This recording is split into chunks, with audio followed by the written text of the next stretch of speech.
Hi everybody. I was going to make a video that explained the Iowa caucuses and the nomination process in great detail.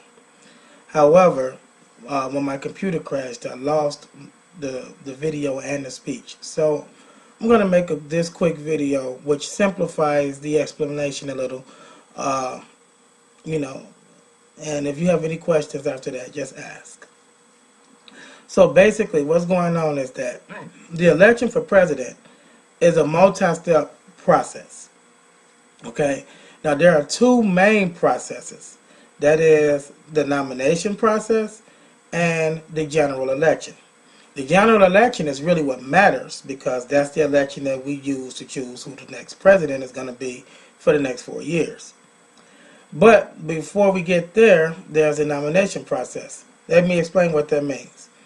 You see, this country has many political parties. There are two that are the most powerful.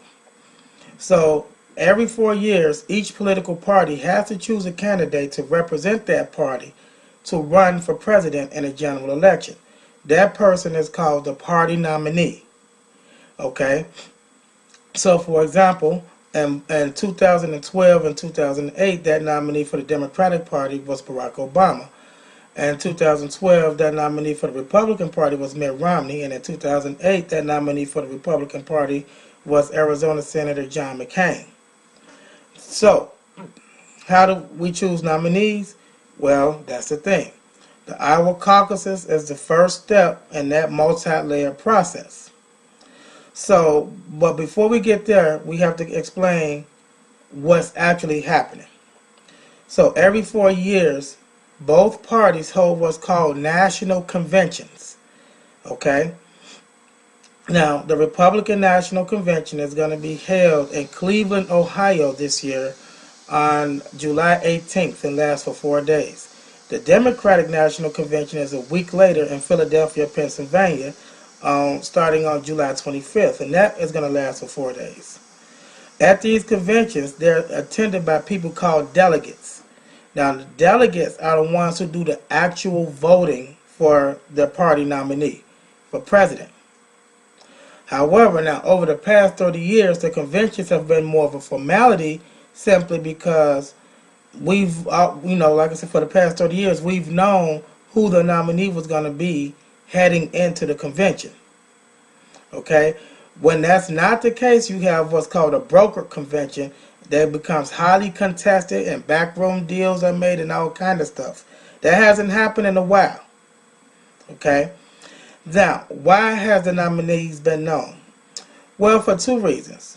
The first reason being that if the person from your party is already the president and is running again, more than likely he's not going to have any viable people challenging him for the nomination for within his party.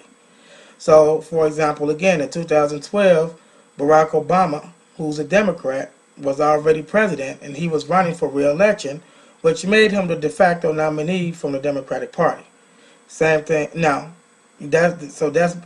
since this year he can't run again, both parties have serious nomination contests. Now, that brings me to the Iowa caucuses. Caucuses and primaries are basically a tool that different states use to hold voter-based nomination contests to see which candidates resonate more with the voters. You see, that's how that works. So, and the winners of these contests get delegates awarded to them to represent them at the conventions. So that's basically why that's important. The difference between a primary and caucus is a little bit, there's a difference. So primaries are pretty much straightforward. New Hampshire is going to hold their primaries, the first primary contest in the nation, and the second nomination contest. New Hampshire held this primary on February 9th, 2016. Okay, and the primaries are pretty straightforward. You go to a polling site just like you would do any other vote, and you place your vote for the person you want to be the nominee for your party. Technically, really what you're voting for are the delegates that's going to be assigned to that person who you're choosing at the national convention, and then those delegates would go to the convention and then place the vote for, the person for the nominee. That's what you're really voting for. There are two types of primaries. You have open and you have closed primaries. In a closed primary, only registered Democrats can vote in a Democratic primary, and only registered Republicans can vote in a Republican primary. In an open primary, your voter registration don't matter. You can show up, register right then and there, and vote in whichever primary you choose. Okay? Then you have, some states have like a mixture of the two, which I'm not really going to get into. Alright? Now, a caucus is a little bit more involved than a primary. So, again, different states have different rules, and different parties have different rules in those states. It depends. So, let me talk about Iowa. And for Iowa, for the Republicans, they show up to one of Iowa's almost 1,700 voting precincts, and you listen to something from each of the campaigns, and you place a secret ballot for your choice. Okay, those numbers are counted and then reported to the state's Republican Party headquarters. And the winner get assigned a certain amount of delegates proportionally.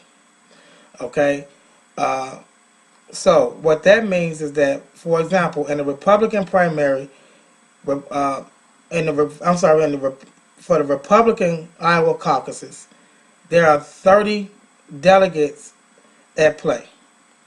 If you get half of them, 50% of the vote, you get 15 delegates assigned to you for the convention. If you get only 10%, you get 3 delegates assigned to you for the convention. Now, for the Democrats, the process is a little bit more involved, okay, and more convoluted. So what happens with the Democrats is they show up to these conventions, and they have to stand in an area dedicated for the candidate of their choice, publicly showing in front of all of their neighbors who they support. And there's going to be a spot for the undecided people as well. And after that, there's going to be a 30-minute process where each of the supporters from each of the campaigns can talk to the undecided voters to get them to come and stand with them. Okay? Again, this is a 30-minute process. After that 30 minutes, a head count is taken. At that point, any candidate with less than 15% support has to be dissolved, and their supporters have to choose another candidate. So, for example, if at a particular caucus site, Martin O'Malley's voters represent less than 15%, so it says like he's got like 10%, then all of those supporters have to choose another candidate to support.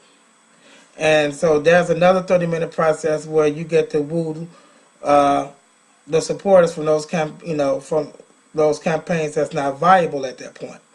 Now, that process continues until every candidate has more than 15% support from the voters at the caucus site. At that point, the numbers are reported to the state's Democratic headquarters, and then they're reported to the media. Now, for the Democrats, there are 44 delegates at play in the state of Iowa. So, if you get 25% support, you get 11 delegates assigned to you. You get 50% support, you get 22 delegates, so on and so forth. Okay? It's awarded proportionally. So, why the Iowa caucus is so important? Because it's the first nomination contest. It's going to be held today, February 1st, 2016. All right? And the person who wins the first nomination contest gets a blast of free media coverage. Their names will be in headlines in newspapers and internet blogs all across the country. Their names will be heard on the radio and television on all networks. There's free media coverage. And a savvy campaigner can use that media coverage, that media momentum, such as it's called, to propel themselves to front-runner status and win the nomination. And there's historical context to this. In 2008, Hillary Clinton, then New York Senator Hillary Clinton, went into the Iowa caucuses as the front runner in the Democratic Party. She had the polls show her as the top to be the preferred nominee.